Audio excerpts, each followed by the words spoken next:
Now, another point I want to make is that the concept that I'm going to cover with you, these are very simple concepts. This is something you already know. So I'm not going to teach you anything you don't know. My goal today is to remind you the things you already know. I want to talk to you about one of my interests. Over the years, I always like reading the lives of the successful people, doing research about them. I want to always find out when I read about Bill Gates, about Warren Buffett, Steve Jobs, Oprah Winfrey. I always wanted to find out when I read about them, what books do they read? Who do they know? What type of decisions they made within their life? They changed their life completely. What type of skills they're constantly trying to develop? And most importantly, what I wanted to find out when I'm reading about them, what do they all have in common? After doing years of research and reading, I have drawn conclusion that all the successful people have 6 things in common. Are you guys curious to find that out? Yes. And I'm leaving. Number 1, what I found out that all successful people are passionate about what they do. They love about what they do. Number 2 things that I saw they all have in common is they all are hard workers. A lot of times people think is Steve Jobs is genius, Bill Gates is genius, but if you really go back and look, these guys really worked hard to become successful. All these successful people, number 3, they're all focused. They know what they want and stick to it instead of trying to do everything. I think most of us sometimes trying to go after every single opportunity, but if you go and analyze successful people, you're going to find out they're all focused. Successful people are, most of them are confident. They're completely confident, they're competitive, but most importantly, what I see they all have in common, they're all passionate, lifelong learners. Now, I was talking to one of my employees during a training in 2008. I still remember, it's a sales guy who was joining the organization, and I was talking about netcom purpose. I was talking about that why we want to hire people who's passionate about learning. And the guy asked me a question. Russell, you keep talking about that we need to become a passionate, lifelong learner to become successful. But how do I become a lifelong learner?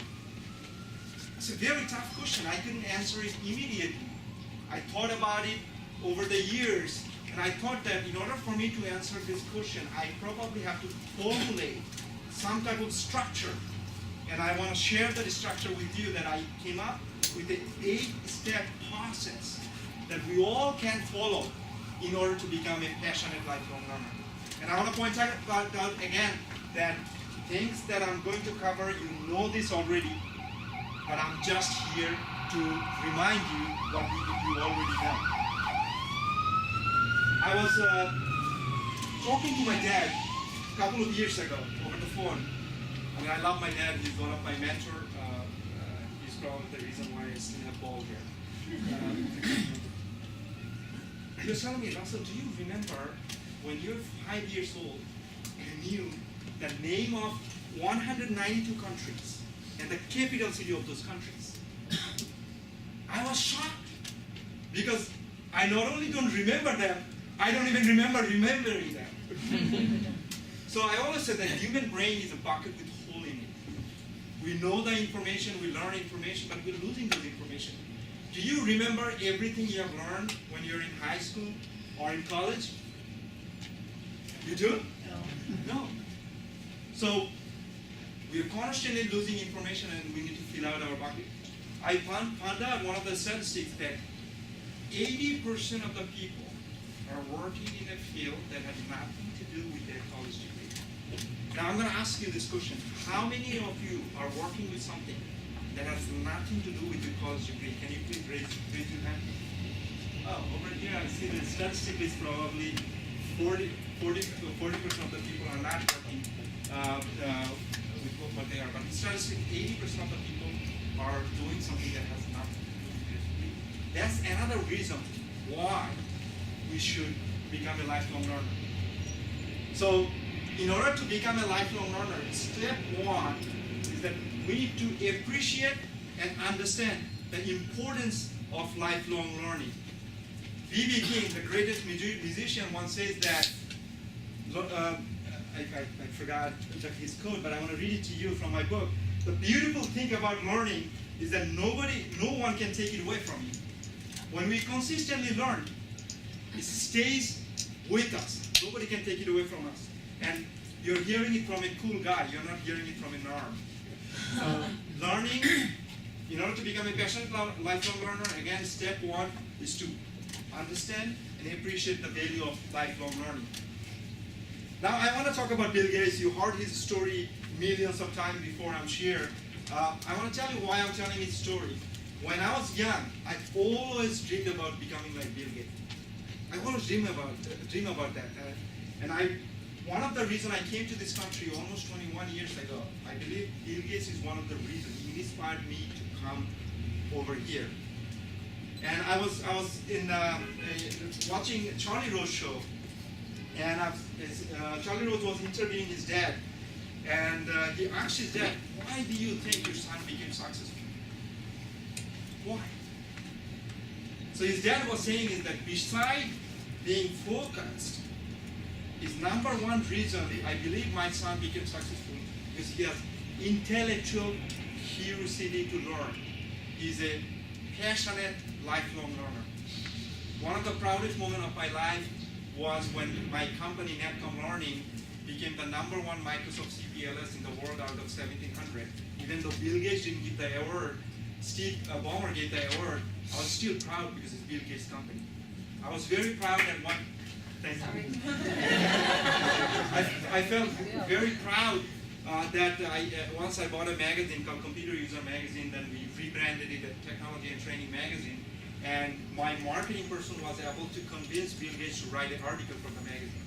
And even now, I never met him, but I want to meet him in some days. But even though I never met him, I feel like I know him. I see that recently he's been reading about cholera, malaria, all these different type of disease. The reason he's learning about that because he's doing philanthropy work. So I'm always curious, why would world richest man, okay, he's second richest man now, why does he need to learn? He has enough money, he doesn't need to learn. It's because he's a passionate lifelong learner, he's a committed lifelong learner. So I want to read a quote. From Gandhi. It's right on top of my book, and it's one of my favorite quotes. Live as if you were to die tomorrow. Learn as if you were to live forever. He was a committed lifelong learner. Bill Gates is a committed lifelong learner. Did you guys remember something? Two of us have a lot of things in common. More than you got glasses, I got glasses. He looks weird, I look weird. Two weird people. I want to share a story. I was talking about earlier that what's the Netcom learning purpose? Our purpose is to promote the values of lifelong learning. And in order to promote the value, every month we are giving out a scholarship to individuals who want to pursue their career but cannot afford the tuition. So far we've given out 27 scholarships, over $17,000 worth of training we gave out for free. And one of the scholarships was given to this lady, Caroline Christie. She is over 60 years old. She got her master's degree from Wicks University in South Africa, somewhere in South Africa. And right now she's teaching young gifted kids about computer hardware, computer software, and she wants to teach them also about how to build a website. She applied for the scholarship, she got the scholarship, and I want to share a quote she shared with us. Let me see if I can find it. Winning this scholarship will make me to keep up to date in the IT field and never lose my edge. She doesn't want to lose her edge. Caroline Christie is a passionate, lifelong student.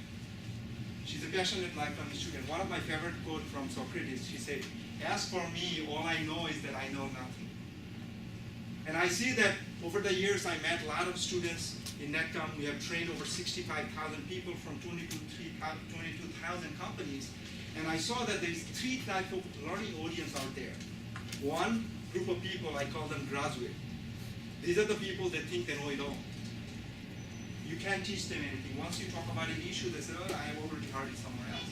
There's another group of people, I call them underperformers. If you put them in a classroom, they're bored. They don't want to go through the class.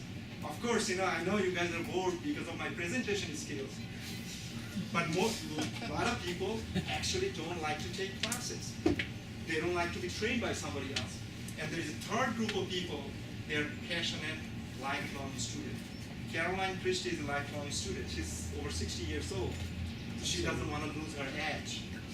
So in order for us to become a lifelong learner, we need to develop the right learning attitude. We cannot become a lifelong learner unless we become a lifelong student. Oops, my picture again. I didn't put it there. Some of you might think I'm in love with myself, but it's my marketing people who put it there. But I want to tell you my story. And again, I started Netcom Learning almost 13 years ago, and I'm proud of the fact in the last 13 years we have grown every single year, and we became profitable every single year. I'm on the process of also starting up a new business called Learning G, where we are going to be building a platform and create some learning video channel online, and we're looking for investment for that. But what I want to share with you, a lot of times people ask me, Russell, tell me what made you successful? How did you become successful? How did you learn about the business? Did you get your MBA in business? When I started the business, I knew nothing about business. Nothing. My college background is computer science. And I remember 3 years into the business, one consultant came in and shared some statistics with me. He said, Russell, did you know that 80% of the businesses fails in the first 3 to 5 years? When I heard this statistic, I was scared as hell. I was so glad nobody shared that story with me before I started the business, and I would have never started the business in the first place. So the way I learned about the business is that I believe that I care about learning, and I developed a learning plan. My first goal was that when I started the business, I want to become a business guru. I want to learn everything to do with business. So that was my initial goal. I don't want to fail. I want to make this company successful. I want to show my parents that I didn't go back to graduate school, that it was a good thing. Even though nowadays, still my parents think that I'm a loser. And seriously, my dad, every time I talk to him, my company did this, his first question is, when are you going to go back to school? That's all he says all the time. So I had a goal. I want to become a greatest businessman. I'm still a small guy, but I want to become like Bill Gates. Whether I can become like Bill Gates or not, but I want to become the best at what I do. So that was my goal. I want to learn about business. Now that I want to learn about business, I needed to develop a competency model. That what are the different skills do I need to have in order to become a successful business person? So first, I know that I need to know about management. I need to know about leadership. I need to have basic understanding about accounting. I need to have understanding about finance. I need to know about marketing, sales. Of course, as the organization grows, you're going to surround yourself with people who have specialized skills into each of the area. But when the company is small, you need to know all about that. But even if you're running a company and you're surrounded by the best people out there, you still need to know concepts within the business domain. So I developed a competency model, and then I went back and I looked into that how can I combine different types of learning methods to learn that. So I was going in and taking classes in college in continuing education division. I was taking classes in Dale Carnegie. But one of my favorite method of learning was reading. And one thing I brag about, that over the last 13 years, I have read over 1,000 business books within the 15 different domains. Of course, the more I read, more confused I get. Everybody, business, all the business topics people talk about, management, leadership, it's all full of contradiction and full of paradoxes. But I've been still learning. So I believe that one of the reasons I became mini successful is because I developed a learning plan. I had a goal. I developed a competency model. I combined different types of learning methods and constantly go back and evaluate the plan that I have, learning plan that I have, and continuously modify it. So my question to you, and I know there's a lot of highly intelligent people over here, and some of you are way more successful than me. I just want to ask you, how many of you actually have a written learning plan? Nobody has a written learning plan? And I'm sorry? Okay, so how many of you have a learning plan but it's not written? Great. My thing is that I don't know how many successful people have the learning plan or not. This is something I would like you to think about. That even if you're successful, think about what your goals are. It doesn't matter what stage that you're in. Think about what are the things that you really want to become best at. Think about it, how you're going to combine. What is your favorite learning method? For me, my favorite learning method is reading. What's your favorite learning method? Reading. What about you? Watching TV. So different people have favorite. You need to know what's your favorite learning method. Some people like to read. Some people like to take classes. Some people like to hire a coach or mentor. So make sure you know what's your favorite learning method and spend your time in that area. I want to share a quote from Zig Ziglar. He's a motivational speaker. He reminds me of winter because I remember in one winter I spent hours and hours listening to his videos and audio series. I know I'm weird. Zig Ziglar said something that you need a plan to build a house. To build a life, it is even more important to have a plan. If we really want to become great, if we want to become successful, if we want to become a genius on anything we do, we got to have a learning plan. Without a learning plan, we cannot get there. And there is a concept goes out there, a 10,000 hours concept that it doesn't matter what you do in life, whether you want to become the greatest CEO or you want to become the greatest salesperson or you want to become the greatest marketing person, you need to spend 10,000 dedicated, concentrated hours within that specific goal in order to become genius. Bill Gates is not a genius, I don't believe it. Steve Jobs is not a genius, they became genius, they didn't want genius, they became genius. That brings me to Steve Jobs' story. I mean, when I found out about Steve Jobs, I mean, I'm in love with this guy. I'm married, I know.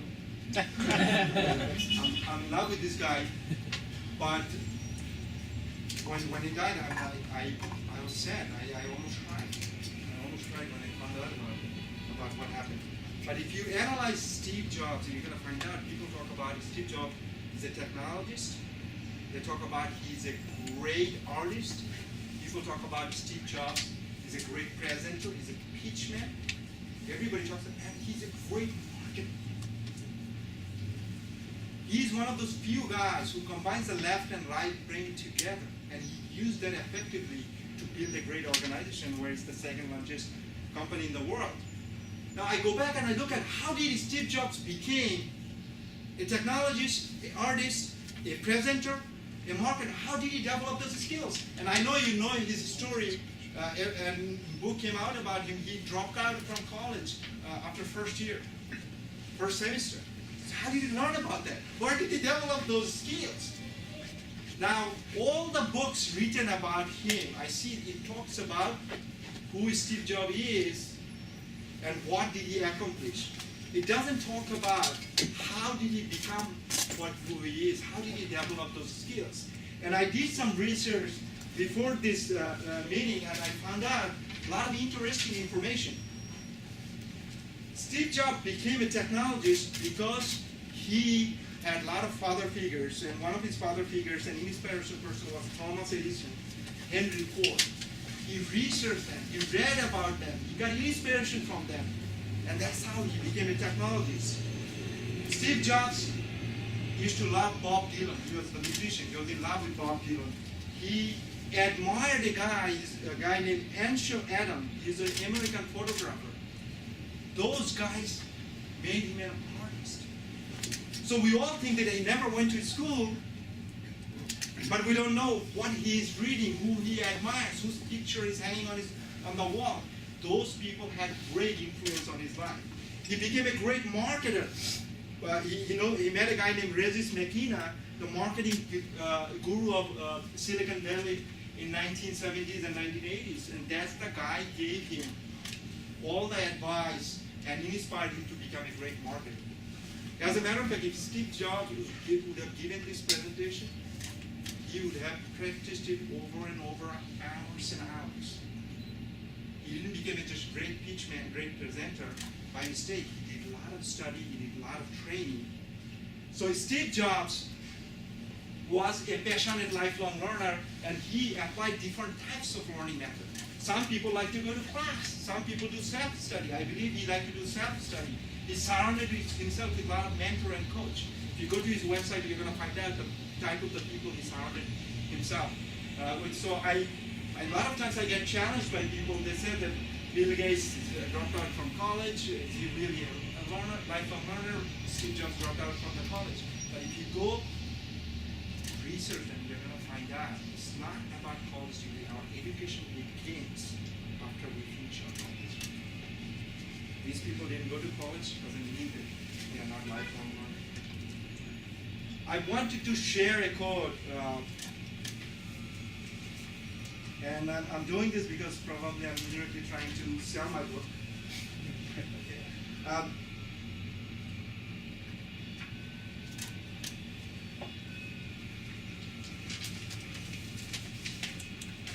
Anyway, I think I remember this. Peter Drucker once mentioned that in this knowledge economy, if you don't learn how to learn, you're going to have difficult time. Different people learn differently. I learn also by asking questions. I learn by doing research. If I want to know about something, I want to go Google, I want to go and read about those, and that's how I learn. So we need to figure out a way how to learn. We need to understand what's effective for us and go and apply it over and over in our life. Now I want to talk about President Clinton. I know I'm talking about all these successful people and you guys already know about them. I was reading, every time I go and listen to President Clinton, I see that this guy speak with confidence, speak with courage. He can talk about almost any subject. I actually went to a World Business Forum a couple of weeks ago, and he was talking there about the world business. He was talking about the regulations. He talks about a lot of different issues that has nothing to do with his college degree. Now, when I go back and research about this guy, I found out by reading his book, Clinton Charisma, that Clinton has hunger for learning. Even when he was a young age, any given time, he was reading 3-4 books. He loved going to the library. And I want to tell you, in 1982, he had 1 year off from election. And in that 1 year, Clinton read 300 books in 1 year. If we read one book per month, it will take us 25 years.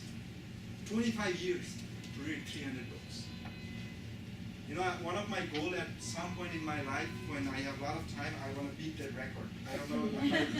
That's one of my goals. Now, I want to ask you this question, that how many of you read at least one book within your field last month? Great. We have a highly group of educated people over here, people that are passionate about learning. But I have seen a lot of cases, statistically, one of the things I found out that 45% of the college grads in the United States did not read a single book after they left college. 45% of the college grads. Now that's how I get the answer when I see so many mediocre people in one place. It's very difficult to find great people to work for the organization. It's very difficult to find successful people, super successful people. I think one of the reasons is this. People don't like to read. Reading is fundamental. Reading is fundamental. Reading changes our lives. So President Clinton is a lifelong learner. He was an avid reader. And I want to share a quote written by Harry Truman. Not every reader is a leader, but every leader must be a reader. If you want to go on the top on your field, if you want to lead an organization, there's no way around. You need to And I'm not preaching you. I know all of you guys are great readers. I wanted to point that out. So, next thing I want to talk about is that if we want to become a passionate lifelong learner, I believe that we need to build a library. Whether it's a digital library in a PDF format or Kindle version or a library at home. For example, for me, I have a library at work. I have a library at home. I have a library actually books, Kindle books with me all the time when I'm traveling. I also in my car. None of you, I think, want to ever drive a car with me. When I'm in my car, I'm listening to business books. I'm listening to, sometimes I'm actually listening words, I'm learning grammars. You know, my background, I came from Bangladesh, so I had to learn this language effectively. So I listen to all these things in my car. So my advice to everybody, build your own digital library or physical library. When you read, you want to take notes, you want to go back to those information. Now I want to read a quote about the library with you. The true university of these days is a collection of books. The true university of these days is a collection of books. Books can change our life. I recently wanted to learn about social media.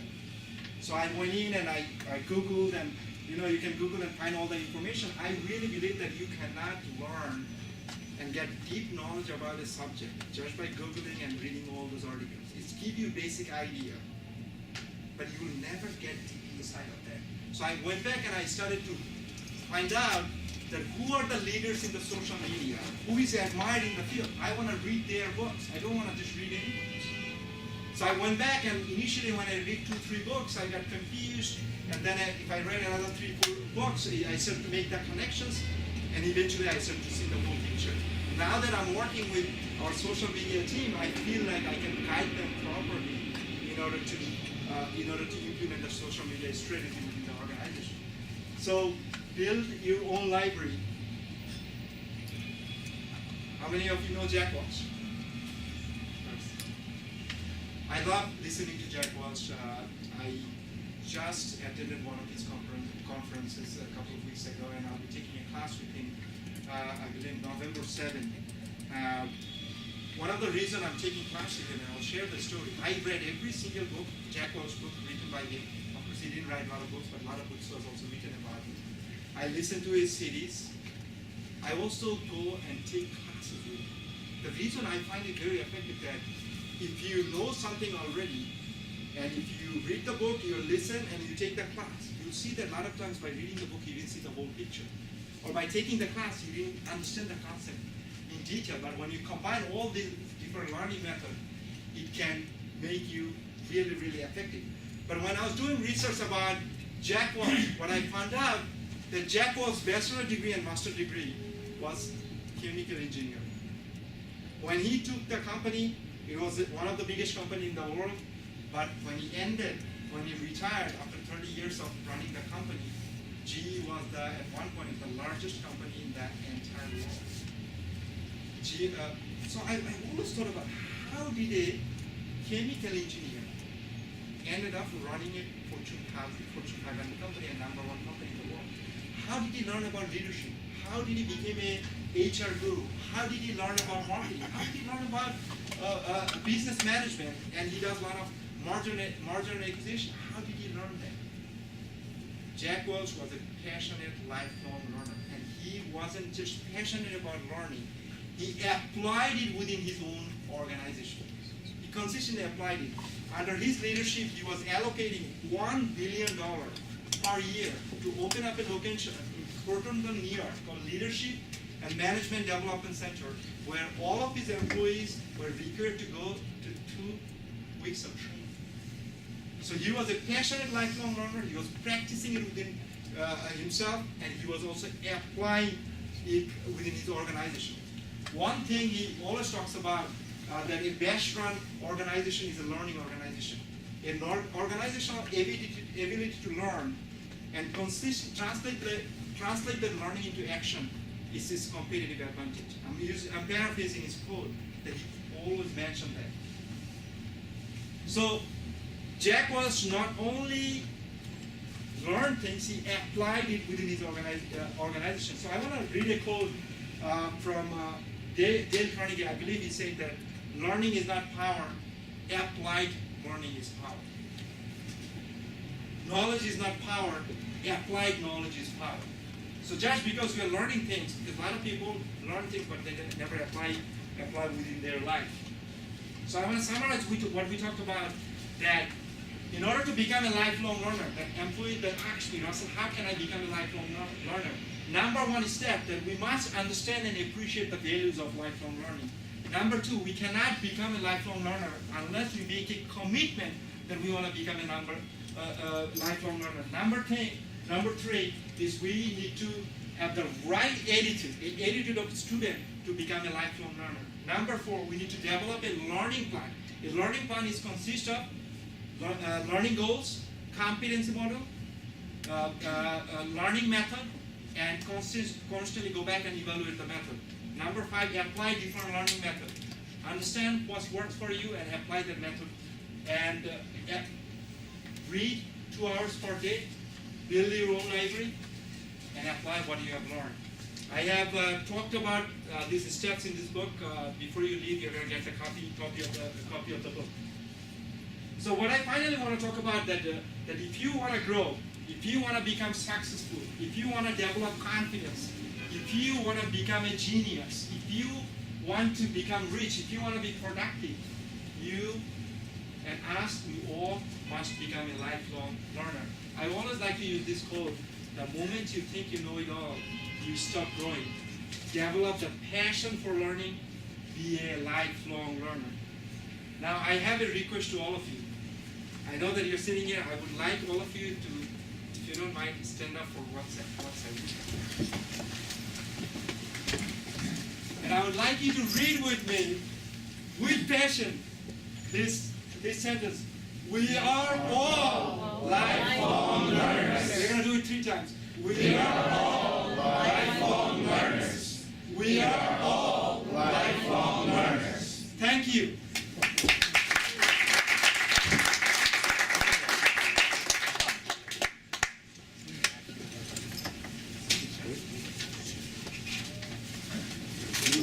Some potential presentations that Dr. Russell.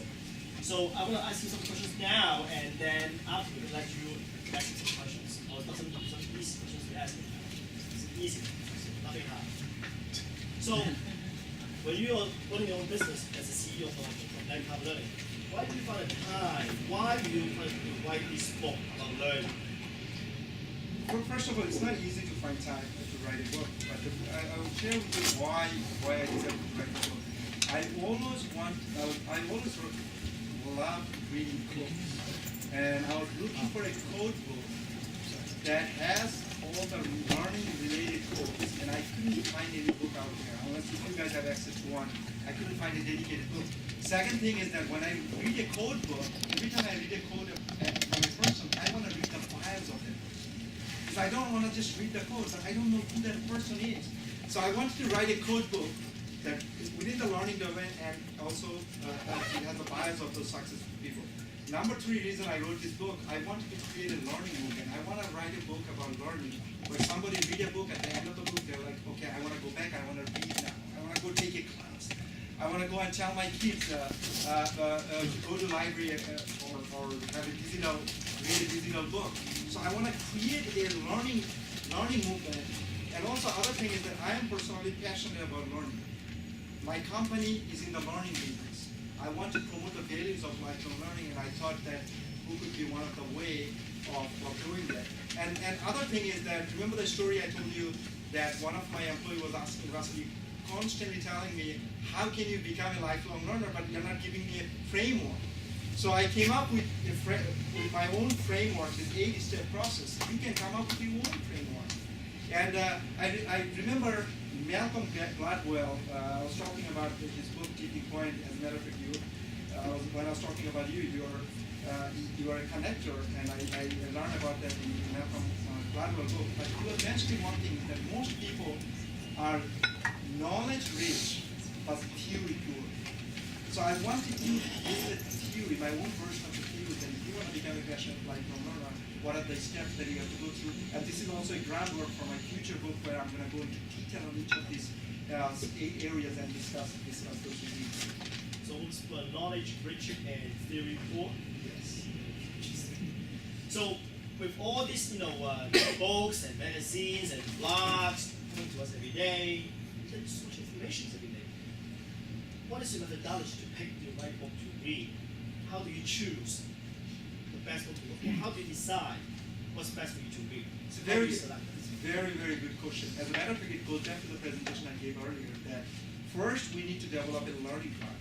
What we read, our reading plan is going to be driven from our learning plan. So if my goal is to become a great web developer, or I want to become an e-commerce specialist, or I want to become a marketer, once I know what I want to become, based on that, I'm going to go back and develop a reading plan. So the way I look into what to read is that if you want to become a great marketing person, see who are the best people doing this. Go and read about that. You talked about the blogs. I think there's a lot of blogs out there has unnecessary information and has mistakes on it. So even when you are going and reading blogs, make sure you have a platform. Whose blog are you reading? When you are I believe that a reading plan is going to be driven from the learning plan that we have, and we need to selectively choose which blog we are reading, which magazine we are reading. Like for example, I love reading Harvard Business Press, MIT Sloan Magazine. I know that right now, over the years, my role in the organization changed. At one point, I was a sales guy. At one point, I was doing the marketing. But right now, I'm in a leadership position. So I realized in order for me to become an effective leader, I need to learn how to do people management, how to do people development. I need to learn about strategy. I need to learn about execution, and I need to learn how to develop my personal management skills. So if that's what I want to become, an expert leader, I'll go and pick up books. Now, I'll tell you, when I love about reading leadership book, and recently I'm reading a lot of books written by John Maxwell. John C. Maxwell. John C. Maxwell, and I discovered him a couple of years ago, and I love his books. And I'm reading about his books because I want to be a strong leader. George is a guy I admire, and in the year 2008, I read a couple of books about leadership, and I applied it in my own organization. So to answer your question, I know it's a long answer I'm giving, but our learning plan is going to define our reading plan. Yeah, John C. Maxwell, for example, is a pretty well-known leadership author, and he sold about 14 million books in the last 15, 20 years. That's a pretty successful author. So how do you, with all these new technologies today, we have all this Kindle, we have all this iPhone, and iPad, and whatever. So how do you leverage today's technology to help you disseminate this knowledge to yourself, or to your staff, and to people around you? How do you do that? Yeah, this is a very challenging task. As a matter of fact, I'll first answer you about NetCom learning. In NetCom learning, that we have to do the knowledge management for our sales department, marketing department, and at any given time, 30 trainers are training. We train over 1,000 different courses. Some of them are private classes. So what we do is that the way we do knowledge management, we use Microsoft SharePoint to build different job-specific sites. So we have a site for sales department, and we have a site for marketing department, and my leaders within that division manage that site and manage the content on the site. So we have a process in place. Now for me, I manage knowledge in a different way. Like for example, I have an account with Google Library, where every time I read a book, I don't know if any of you use, that I go and mark on the Google Library, I read this book, or if I bought a book and I didn't finish it yet, I go and mark it. I stopped maintaining it, but I still uploaded, I think, over 600, 700 books over there. So I know that which book I read, and sometimes I also can take personal note. I have a iTouch, where I have listing of all the books that I like to listen. So I do my knowledge management my own way, and everybody can have your own system. Well, but you have a successful company who doing a lot. You're a large company that they can have all these tools for you, but what can you advise people like us who may not have that kind of tool that you have to manage those kind of technology? What do you want to advise about how we can use the everything technology like the iPhone, whatever that we have to manage your learning? The way I'll just use it. If you have an iPad and you love reading books, start buying books in iPad, and you can build a library of thousands of books there. If you like audio books, for me, I like reading and then listening to the audio. Then you can actually build a database of audio videos and download it on your iPad or on your computer. For me, I need a physical book. If I like to write on my book, I like to go back to what I have written, and if you go and look into the books that I have, it's almost like a 5-year-old kid is writing too much on the book. But I need to do that, otherwise I don't feel satisfied. So I think it's up to you how you want to manage your own knowledge. And I also have folders and the files I have a folder for leadership, folder for management, so if I read something that I like, I take the copies of it and keep it there. And I go back and revisit those information. So you like me, you're older guy. So in today's economy, so bad, the economy is not very good right now. So a lot of people are underemployed or have no jobs, and many people think that it's a symptom of society. We have a big skill gap. There are a lot of people who have no jobs, and then people who are looking for jobs, they can't find to fill the job. So do you think it's because of we as a country have lost the passion of learning, and or how do you think we can bridge that gap? How do you think we can help using the learning to help fix that part of the problem? I'm glad that you asked me this question, and I want to share you a couple of stories. A couple of days ago, I attended a conference in Microsoft, and there was a list of CEOs and decision makers who were there. There was a group discussion about what are the biggest challenges that you're facing within your company. And everybody was saying one thing is that I can't find the highly qualified people to work on my project. Now, these are all technical companies, they provide Microsoft solutions. They all are saying exactly the same thing, that I can't find people. Then I went to Inc. 5000 conference 3 weeks ago, and one of the things that the interviewers was asking, what is the biggest business challenge that you're facing right now? I mean, a lot of people are talking about this huge amount of regulations, but one common theme was coming in is that they don't have access to right people to work within the organization. They have a lot of positions available but can't find anybody.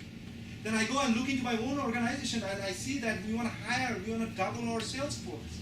We want to hire marketing people. We want to hire full-time trainers. I can't find those people. Now you look into unemployment rate, it's 9.1%. So who is lying? Where is that disconnect? And I found some statistics that there's 3.1 million jobs when 3.1 million jobs in unfulfilled within the United States. So there is jobs over here. Everybody is trying to hire, but we can't get the right people. So it goes back to the same thing, is that 80% of the people are doing something that have nothing to do with what they were going to school for. People lost their job, now they need to go through retraining, they need to go through relearning new things. So the best way to solve this unemployment problem is, I believe, is by promoting the values of lifelong learning. And that's one of the reasons I want to create a learning movement. And I hope, I'm not here to sell books to you guys, I'm going to give out the book for free. I just want to promote this message of learning out there. I believe that if we can increase the learning among the people we know, we can solve this unemployment problem in the United States. Now, to get into other issues about the unemployment, it could be also an immigration issue. And I think I can say it because I'm an immigrant. 40% of the jobs in the United States created by Fortune 500 companies, created by an immigrant or immigrant's son. And 40%. 40%. And if you look at the way the immigration is looked into over here, a lot of people look into it as a negative way. So I think that one of the unemployment problem is solved through immigration, and I really believe it with conviction. So when you hire people, what kind of skill are you looking for when you hire people? do they have to be a lifelong learner? You know, how does it Well, I'll tell you that hiring people is difficult, and hiring great people is proven. Now, when you hire people, first you have to know what position you're hiring. So once you know your hiring goals, your requirements for that is going to change. But there are some basic qualities that I look for when I'm hiring people. First is integrity.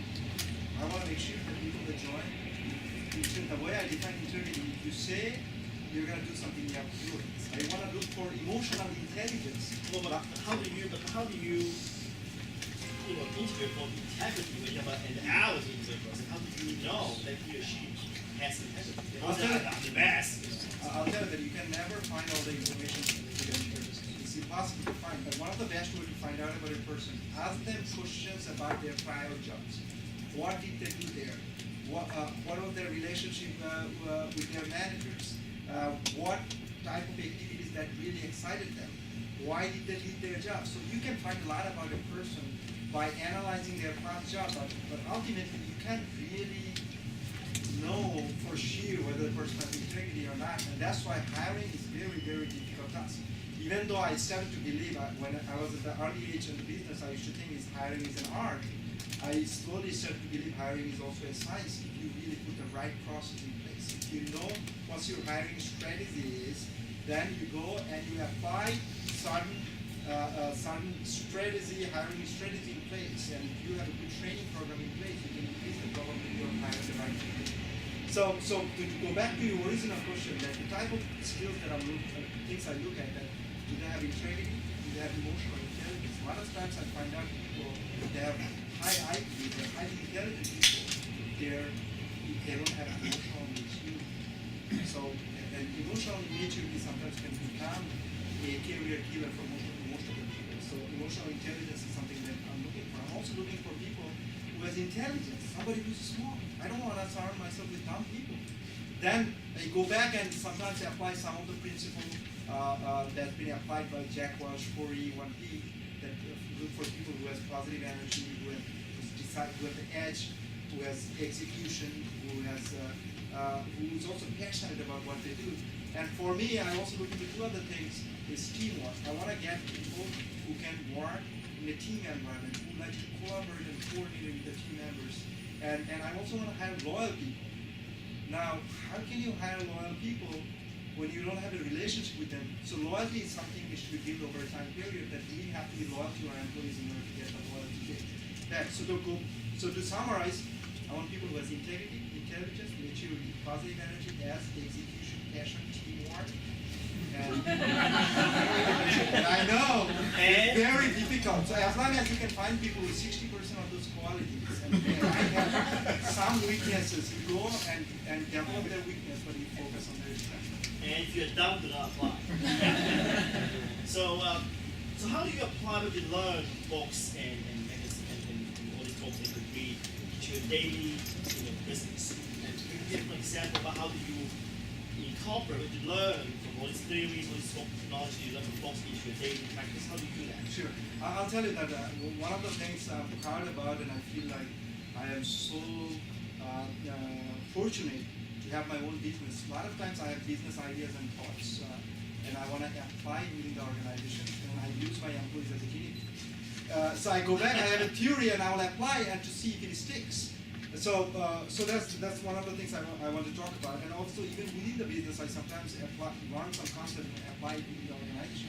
But I will share a business failure with you that I could have avoided if I read 50 Great Book 8 years ago. I don't know when the book came out. Almost 10 years. Yeah. And I read it probably 5-6 years ago. Or 3-4 years ago. I started a company I mentioned earlier called Computer Training Magazine and the Green Computer Technology and Training Magazine. There was a company that went out of business, and I was able to buy their distribution asset, and I fell in love with the idea of training a magazine business. And by going into the business, I realized it's not easy to run a magazine business. Magazine business is something that I don't understand. But magazine business is the idea that I fall in love with. I ended up wasting $750,000 to $2 million on that company. Now I go. It's a very expensive mistake. Now I go back and I look into a fundamental principle that Jim Collins talks on his book Good to Great. That he talks about an agile concept. What you are best at, what you are passionate about, and what drives you economically. What we are best at in Netcom learning is we understand the learning business, we understand the technology learning, we understand how to run businesses. We don't understand the magazine business. So by going into a wrong business, I ended up losing those money. So if I would have read that book a few years earlier, I would have never done that. Second example I want to use that I talked about Bill George, his leadership book is Managing During Crisis. And I read his book in 2008, and I used the concept from his book when I was having problems with facing some challenges within my organization in 2008 during the recession time, where I had a line of couple of $1 million line of credit with Merrill Lynch, and I used those line of credit against my account receivable to grow the company. And Merrill Lynch, I got a call from Merrill Lynch saying that, sorry, you don't have the line anymore.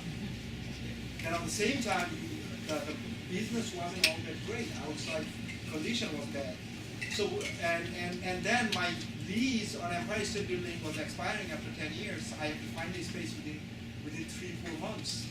And if you want to sign a new space, you have to invest a lot of money. You have to pay maybe 6-7 months deposit, and if you want to build a brand new space, it's going to cost us $500,000 to $750,000 to build a space the way we want to build it. So I had a perfect storm during that time, and I believe that because I had some book mentors, I always use that. That sometimes I don't have access to those highly expensive consulting, but I have access to my book mentors. By reading the books, I was able to overcome all those challenges, and even those 2008, 2009, we have grown 10%. We have grown the company by 10%, and I believe that one of the reasons I did it is because of my book mentors. If you want to borrow Jack Wallstream, read his book, Winning Book. Because everything he learned in the last 30 years, he already put it there. Now, just because we read it once, we're not going to understand those concepts. We have to reread it over and over. We have to listen to his videos, and we have to go back and internalize to see which are the concepts we agree and which we don't agree, and apply what you agree. You never want to copy somebody else. Your goal when we are reading is you find out that what are the theories people are talking about, what are the practical, their life experience they're talking about, which one you connect and which one you agree with, and you go and apply and make your own version of the theories to make your company successful. Last question, then I will come to the audience. So, what book are you reading now? I'm reading a lot of books right now. Most of the books that I'm reading is from how to raise money, because I've been working. This is why I put Learning G over here, and I know there's a couple of venture capital people over here. I'm trying to raise $10 to $20 million to build a site called Learning G, where we are going to be building a YouTube of learning. So I'm reading 4 or 5 different books simultaneously on that area. I just recently finished reading How to Improve My Presentation Skills, written by the same lady, Nancy Duarte. She wrote the book called Psychology. The presentation that you saw over here, if you would have seen my slides 5 years ago, you would be like, this guy is crazy. I had 5,000 words on my slide, and right now I have no slides on my presentation because I learned by reading a book. I'm reading a book written by a professor from Harvard. I forgot about his name. It's about e-learning. So any given time, I'd like to read multiple books. Also, that won't be one of them. Great, thank you. So, we'll come to the audience and see if you have any questions for Russell about learning, about his business, and feel free to ask him now. And don't be shy. Thank you, by the way. It's very informative.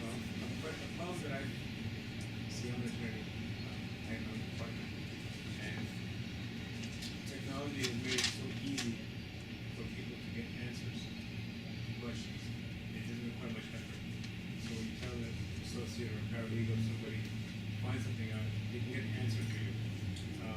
So the motivation to learn, I find, for many people, is not there. Although I read books, and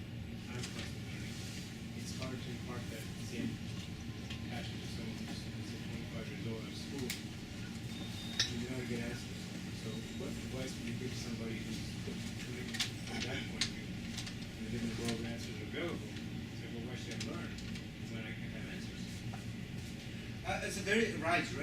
Yes. Yes. It's a very good question. You know, I will answer this question that you need to lead by example. If I'm gonna teach people that hey, become a passionate lifelong learner, if I don't practice it within myself, nobody's gonna listen. So if you become a learner, if you constantly read, just see it, they are gonna do it.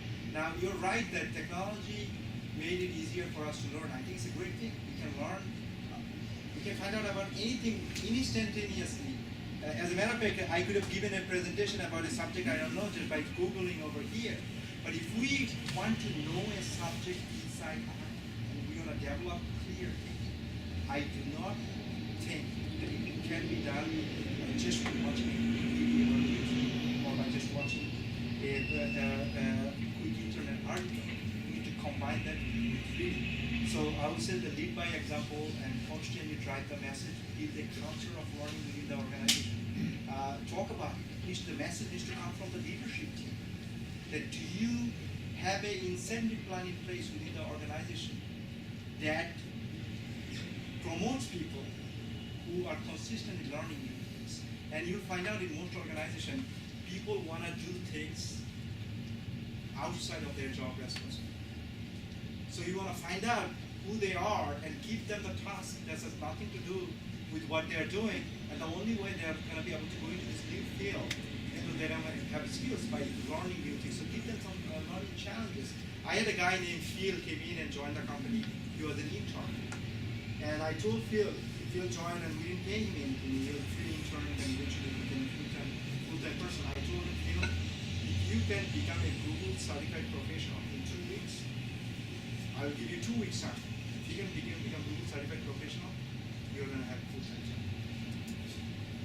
There's something called a Google Super Professionals. And there are math professionals there, and I need a person to understand because every year we're spending approximately $1 million on Google to beat the keywords. So a lot of money goes there, and I see the average money that we're spending is $110 to generate one Google lead.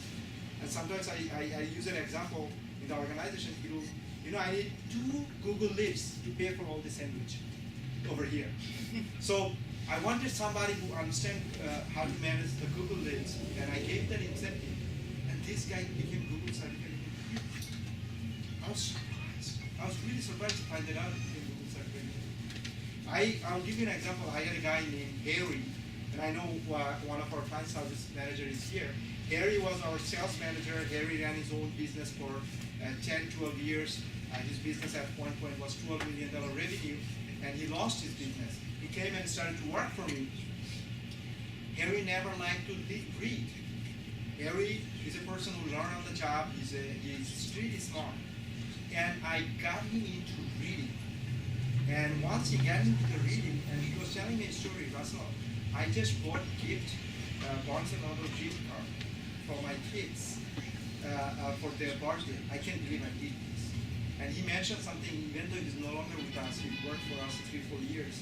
And one thing he mentioned, it stick with me, is like, if I would have known you while I was running the business, and somebody actually pushed me to read a couple of the things, now I know one.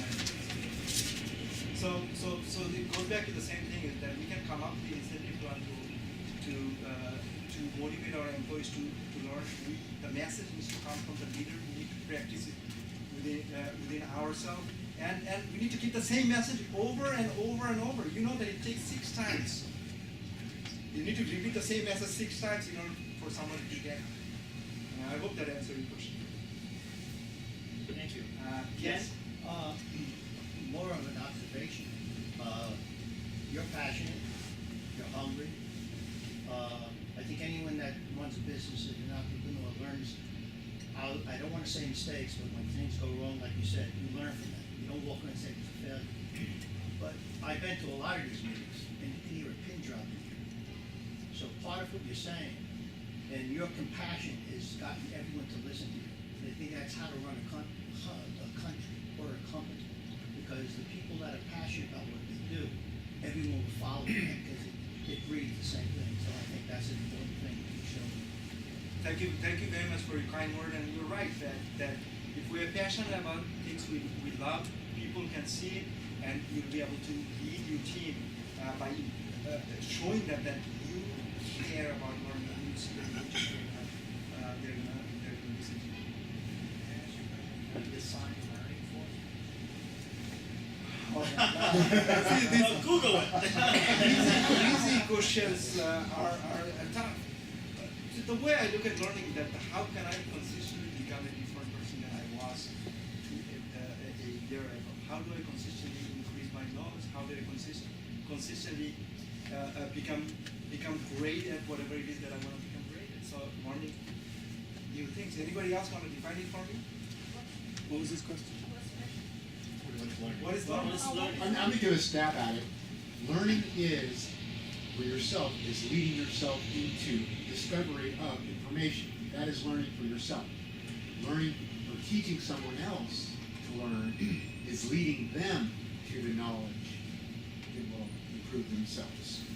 Well, maybe I want to ask a question very differently.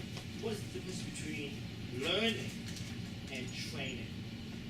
How would you define those two? I mean, you're in the business. Yeah, you can play with both of the words. To me, training is more like when you have a specific skills, people need to develop and you give them those skills. And that's why they call us technical training provider, because we are providing technology training and skills, business training centers, soft skills training provider. But learning to me is about not just learning how to develop a specific skills. Learning means is having the curiosity to know about everything out there, whatever your interest area is. So there is a little bit difference between learning and training. Yes. You did mention that in your presentation, all learners are not leaders. There is a particular learner. But if I Can you repeat your name so everybody knows? Ravi. Ravi, sorry. So that's true. So if there is a third dimension to it, success. So if I want to be successful, this is the learning itself will lead to the success, or is it egg first or chicken first scenario? I am a leader or successful because I am a learner, because I am becoming learning, so I become a leader. So, See, that's what I covered on my first, thank you for the question, Ravi. Covered that lifelong learning is just one of the key elements to become successful. It's not going to make you successful. In order to become successful, as I mentioned earlier, that you need to be passionate about what you do. So choose the job you like, you never have to work it. Second thing is that we cannot become successful unless we work hard. I also believe that we need to be focused on what we do. Don't try to do, we cannot try to do too many things. We gotta develop our confidence. Now we can't develop confidence unless we are competent. And how can you become competent unless you become a lifelong learner? And you also have to become competitive to become successful, and on top of that, become a lifelong learner. So it's a combination of different skills that one must have in order to become successful. I hope that answers your question. Noah?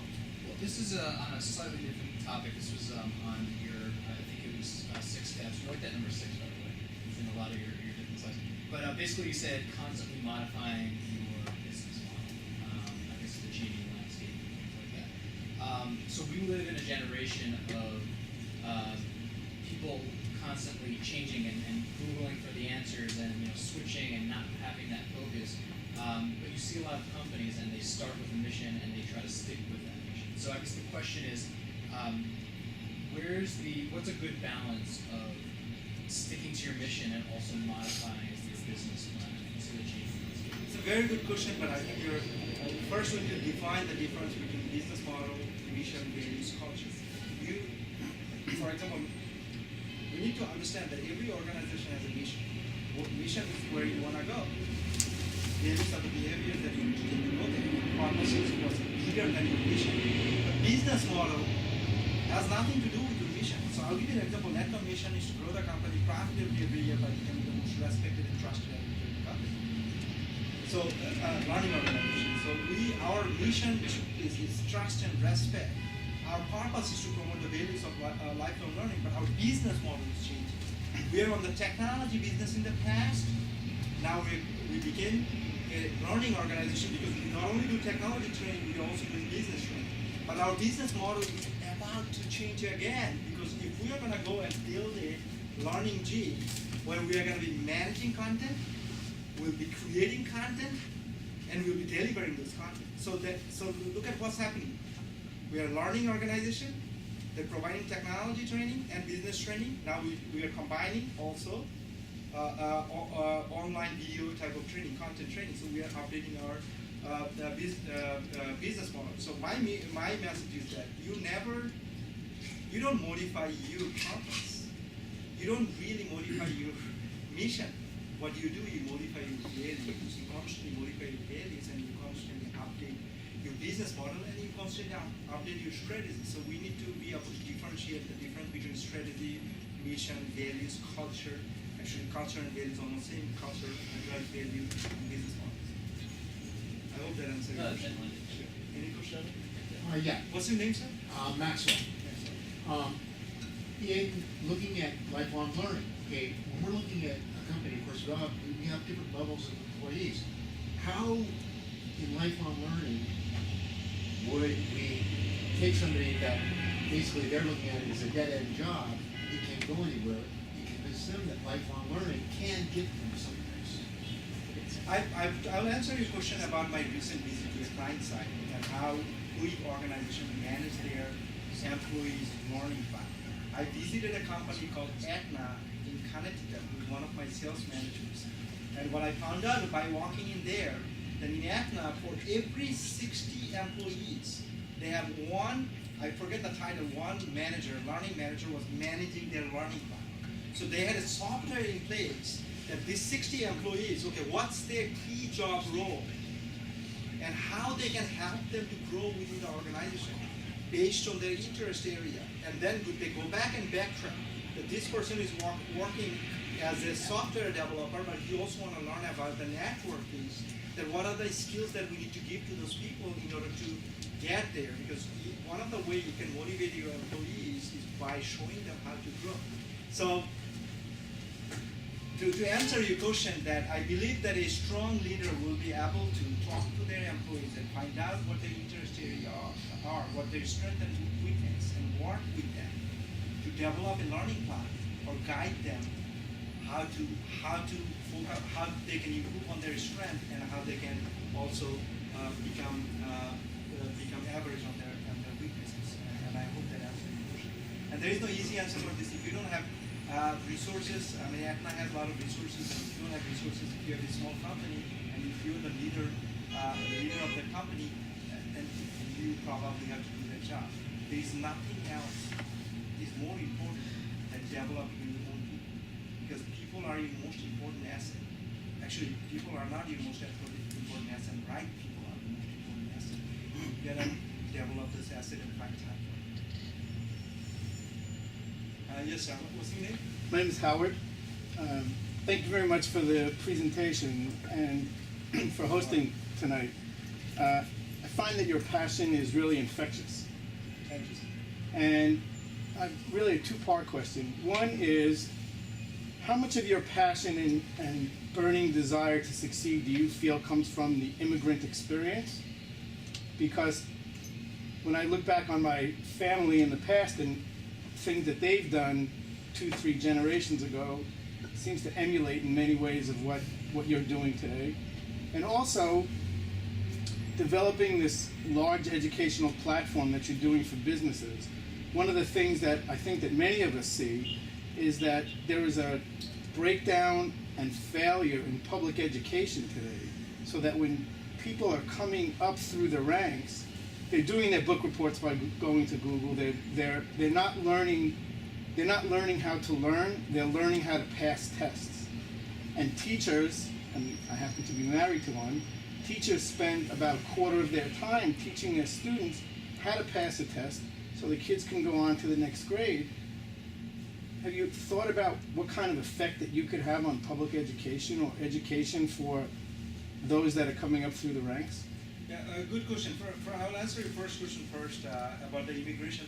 I believe, immigration plays a very important role, but I believe that my parents are the most important reason why I'm passionate about what I do.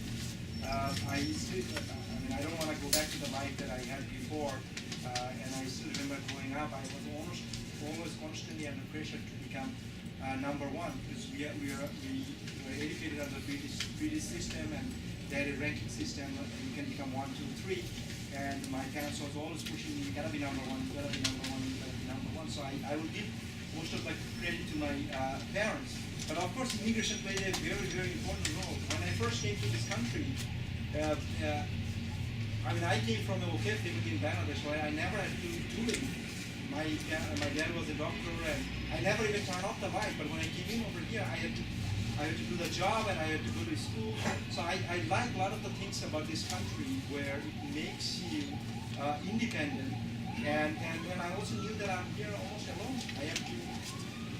I have to prove to my parents that I have to build my own career. So because of the adversity that I faced, I think that made me more passionate about trying to become successful. Your question too, when you talked about public education and education system, I agree with you completely. There is a fundamental flaws on U.S. Education system, and I don't have all the statistics, but one thing I know that people are not going for math and science courses. The curriculum that's been taught in school needs to be updated. Every time you hear a politician, every time you hear everybody talking about education is the problem, and everybody knows that how it needs to be solved, but I don't see any execution. So I think here there's a leadership problem. It's not the problem with what solution we need to put in place to improve the education system. It's about leadership and execution problem that we are facing. And I'll go back to the education problem could be also solved through immigration issues. There's a lot of people, immigrants are coming in over here, they're going to college, and they're not able to stay over here, and you can encourage those immigrants, and you can tell them that if you want to stay here, get your green card, you got to go and become a professor or teach kindergarten kids or something. So I believe that education has fundamental problems that needs to be addressed. It could be fixed through the immigration system. There has to be leadership, some strong leaders to come in and actually work on it instead of talking about it. I hope that answers your question. So do you see yourself eventually being in one of those leaders? I wanna, because one of the things I wanna do in the long run, I think I'm right now, I don't feel I have enough knowledge or I have enough branding power in order to influence. So in order for me to influence, first I have to raise my profile. So I have to first I have to become stronger as a person. I need to become a lot more successful. I'm running an organization with 100 employees. It's only $11-12 million revenue. So it's a very small company. But that's one of my goals, that I want to become successful really fast. Because there's other issues I want to address. And one of the things I didn't talk to you about that I'm planning to do right now is that I was talking to my dad, and he was telling me the kids in Bangladesh,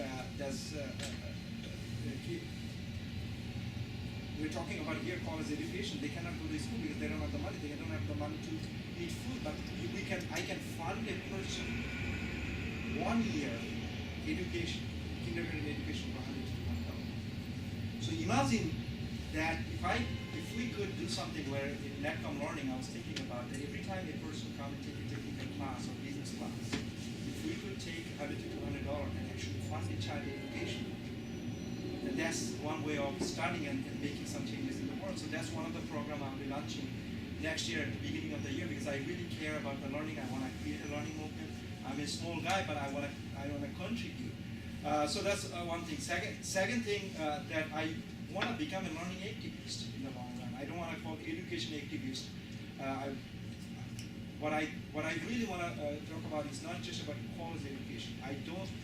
I understand the importance of college education. I know it gives us fundamental knowledge, but I think that what we need to teach people how to learn, how to become a lifelong learner after education. I work with so many people with MBAs, with bachelor degree, master degree, and I talk to them, and I can't believe that those people have such degrees. It's because of that thing we talked about. Human brain is a pocket with hole. We're losing information. If we don't add information, even if you had a degree, 10 years later you're going to become a dumb person if you don't consistently learn. And that's what's happening. People don't like to read. I go back to the same studies. Can you believe 45% of the college grads in the United States did not read a book, according to American book association after they left the school. You know how sad that statistics is? You want to fix the college education problem? Let's fix the different problem. Let's fix how we can get those college educated people stay educated. So that's the issue I want to address. Not education issue. Thank you. Russell, I want to add up something with you. My name is Kaushik. I must appreciate your effort and campaign. But the moment you started this campaign, these books are being killed by the video.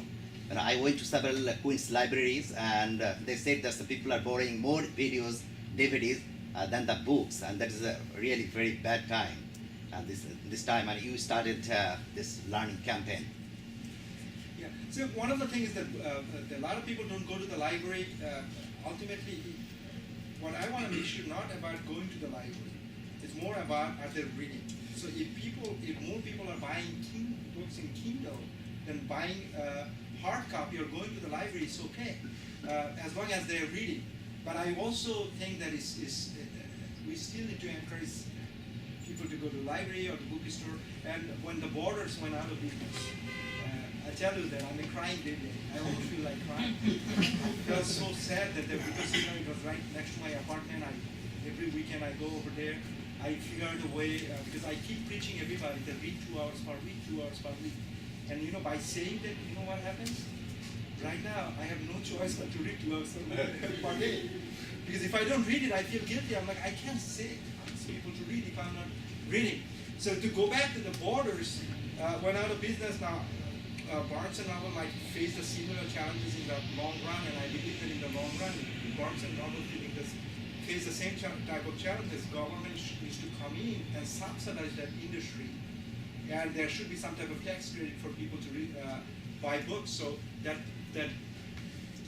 encouraging people to go to the library or go to the bookstore and buying books, it needs to be constantly encouraged. But on the same time, I understand the new generation learn differently. We cannot change their behavior. If they like to read in Kindle, let them do it. In the end, the key purpose is reading, not how they read. But I have another bad information. I was reading something, in the New York Times, and they said this is the college students are now, listening audiobooks. That's the classic books instead of reading the books. Yeah. So I don't know what the statistics on that, and I don't see anything wrong with listening to audiobook because I am one of those. I listen to a lot of audiobooks, but I don't like to just listen to the audiobook. I also like to read the book. So if somebody is not reading at all, but they're at least reading audiobook is better than not reading at all. So, but encourage people to do both. Any other questions? Okay. Yes. I'm Rachel. Hi, Rachel. So, do you find that there's too much of an emphasis placed on using the internet for your resources instead of going to books? Say it again. So, do you think there's too much of an emphasis placed on using the internet for a source of information rather than using the book, like using a physical book to gather the information? I think internet is a great place to find the information, and internet is actually right now a collection of books. You cannot separate them. You know what? Google is coming out with a project that you'll be able to search any books, any content online. So I think that both are intertwined. What I want to separate over here, what I mentioned on my thing that we all need to become a reader. We all need to read. How we read, it really doesn't matter. Different generations like to read different. If we want to use the internet to research, and we learn through research is good also, but if we want to master a subject and want to get in-depth knowledge, just research around and reading some article is not going to do it. Because I know that sometimes I ask my sales manager, can you develop a curriculum to teach people how to close the sale? And sometimes I see what my managers are doing. They're going online, researching and finding out the short list, here are the 10 steps that you have to go through to close deals. But unless you really go dig into research, read a lot of books, take classes, and understand the subject, you cannot really teach people effectively about that subject. I know I'm not answering your question directly, and I hope it addressed you. No, it works well. Yes, Jeff? I have it's probably more of a comment than a question, but we can address the fact that it seems to me like at the very core, it's more about a thirst for knowledge or a desire to grow, which is really what I think learning is growth. I think that at the age where children are most easily influenced, it's really about what parents are doing in large part. So we can talk about the teachers and the school system, but in the end, we probably need to address more about the family unit and the support that, what parents do to help their kids to be good role models in that regard.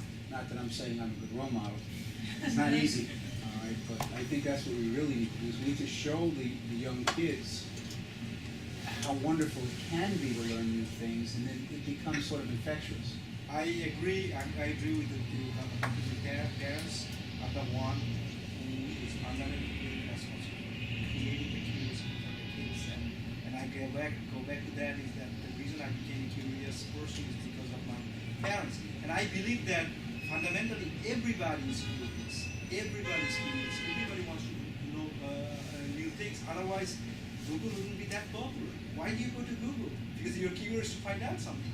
So we need to know first that what we are really curious about, what we are passionate about.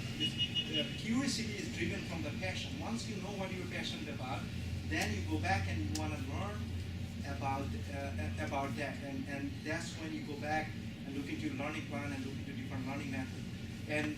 And I know many of you are in leadership position, and when you're in a leadership position, the whole definition of leadership is influencing others to do what's right for them. So if you are holding a leadership position, you can influence others to become a passionate lifelong learner. I will constantly repeat, the moment you think you know it all, stop growing. And a lot of the people out there, they are just graduates or underachievers. And we need to build a team of lifelong learners. We have to build a team of students. And what I'm requesting all of you is help me to promote this message. This is a campaign I'll be running, and if you encourage 10 people, and infuse the passion on them for reading and passion for learning, if we have 30 people over here, we're talking about influencing 300 people. That 300 people can influence another thousands of people. So we all need to work together to promote this message. Thank you all for your time. Thank you. Of the book for everybody? Yes. Yeah. Again, thank you very much for coming and getting involved about Chamber of Commerce. I will thank Dean Ken for hold this event for us. Thank you so much. And remember, the only way you change your life change better is as opposed to you need people that you need. Thank you. Sorry. Do you remember your question? Because I had something. I know it was related to college. My question is